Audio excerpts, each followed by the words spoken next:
Good morning guys, today I would like to show you how to check segments around on Strava.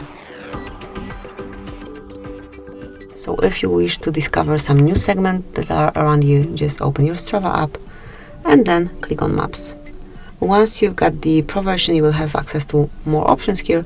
However, you can smoothly tap on segments here and you can smoothly see every segment that is nearby. If you zoom it out, you can also pick another city and you will find or city or country, it's up to you, and you will also be able to check these segments over here. So if you are planning some journey or something like this, some trip, you'll be able to plan the roads. So that's it, this will be all. So you can detect segments around. Thank you for watching. Please subscribe our channel and leave the thumbs up.